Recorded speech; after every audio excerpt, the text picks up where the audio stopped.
যদি দেখা গেল সেই মনোসংগীতের বাণী যদি একটু শুনতে কানে সেই কানে সিসা ভরি দেওয়া হতো। কারণটা কি, মনোসংগীত এমন একটা জিনিস সেখানে ব্রাহ্মণ ছাড়া ভারতবর্ষের কোনো জাতির মানুষকে কিন্তু সেই জায়গায় অধিকার দিইনি। আপনারা জানেন আমরা কিন্তু সেই সময় শূদ্র শ্রেণী ছিলাম না, আমরা ছিলাম অছুত জাতি।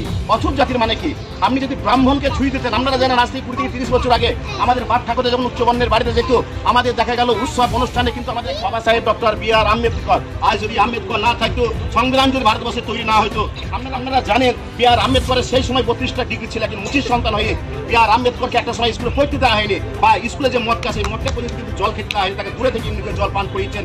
আপনারা সকলে জানেন সেটা ভারতবর্ষের ইতিহাস। আমরা যেটা ছোটবেলায় পড়াশোনা করছি, আমাদের কিছু কাস্টের উচ্চবর্ণের হিন্দু মানুষরা কিন্তু একটা সময় আমাদের ছোঁয়াছুত অছুতের ব্যাপার, কিন্তু যেহেতু শুরু কাজ সার্টিফিকেট রিজার্ভেশন সিস্টেম আমাদের সংবিধানে বাবা সাহেব আম্বেদকর দিয়ে গেছে বলে কিন্তু আজ আমরা পড়াশোনার মারফত আমরা চাকরি লাগিয়ে পেয়েছি, আজ আমরা সমাজে একটা স্তরে গিয়েছি। আমরা সকলেই বলবো যে বাচ্চাকে একটা রুটি আপনি কম খান, বাচ্চাকে সুশিক্ষায় শিক্ষিত করান। আপনি আপনার এই যে সংবিধান শুধু উকিলদের জীবন জীবিকার জন্য কিন্তু সংবিধান নয়, সংবিধানটা সমস্ত মানুষের কিন্তু এখানে দাবি দেওয়া সমস্ত জিনিস কিন্তু এখানে এই সংবিধানে লেখা আছে। আমি সকলকে অনুরোধ করবো যে আপনারা সকলে সংবিধানটা, ভারতের সংবিধানটা একটু করুন। আপনারা আগামী দিন আমাদের বাচ্চা কাচ্চাকে উচ্চশিক্ষায় শিক্ষিত করুন। উচ্চশিক্ষা শিক্ষিত না করলে আপনার ছেলে WBCS, IPS, IS, DM, SP কিন্তু হতে পারবেন না। আপনি বলবেন বিপদবাবু আমাদের SP কোথায়? গোটা পশ্চিমবঙ্গের চামার বা মুচির সম্প্রদায়ের মানুষ কিন্তু অন্যান্য জায়গায় পোশাক গ্রাম ওরা কিন্তু সমস্ত জায়গায় DM, SP, কিন্তু পশ্চিমবঙ্গের মানুষ আমরা শুধু পড়াশোনা মানে এইটাই ভাবে যে আমাদের ছেলে মেয়ে চাকরি পাবে না। কারণ চাকরির জন্য আপনাকে অক্লান্ত পরিশ্রম করতে হবে, আপনাকে সংবিধানের সম্বন্ধে নিখুঁত অভিজ্ঞতা জানতে হবে। এটা হচ্ছে আমাদের সেই ভারতের সংবিধান। 1949 সালে 26শে নভেম্বর এই সংবিধান লিখে আমাদের গণপরিষদের হাতে দিয়েছিল ডক্টর বি.আর. আম্বেদকর। আপনারা জানেন এই পুরো সংবিধানটা লেখার দায়িত্বেই কিন্তু ছিলেন আমাদের একজন মুচির সন্তান, তিনি হচ্ছে বি.আর. আম্বেদকর। আপনি বলবেন যদি সংবিধান যদি না লেখা হতো তাহলে সেক্ষেত্রে আমাদের কি হতো?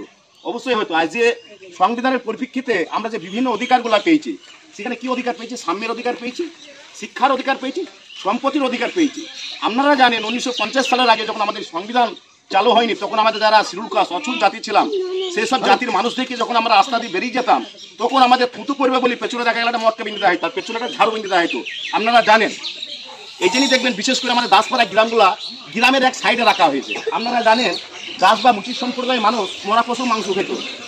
কারণটা কি, সেই সময় যখন আমাদের সংবিধান যখন লিখিত হয়নি, সেই না লেখার দরুন আমাদের মানুষজনের হাট বাজারে যেতে দেওয়া হতো না, আমাদের সম্পত্তি ছিল না, আমাদের শিক্ষার অধিকার ছিল না। আর এই অধিকার না থাকার দরুন আমাদের মানুষজন যখন 12টা 1টার সময় যখন বাজারে দিত, তখন বাজার থেকে কিছু পেত না। তখন কি হয়তো রাস্তার ধারে কোনো জায়গায় ভাগার একটা মরা পশু থাকে, সেই মরা পশুর মাংস কিন্তু আমাদের পুরোপুরি খেয়েছে। Doctor B.R.. আম্বেদকরকে যখন ভারত স্বাধীন হয়নি 1946 সালে 9ই ডিসেম্বর এই সংবিধান লেখার ক্ষেত্রে উনি ছিলেন কারিগর। উনি ডক্টর বি.আর. আম্বেদকর উনি মুচির সন্তান ছিলেন, কিন্তু ব্রাহ্মণ্যবাদ যখন মনোসংহিতা ছিল তখন আমাদের কিন্তু কোনো অধিকার ছিল না। আপনারা জানেন 1950 সালের আগে কিন্তু আমাদের সম্পত্তির অধিকার ছিল না।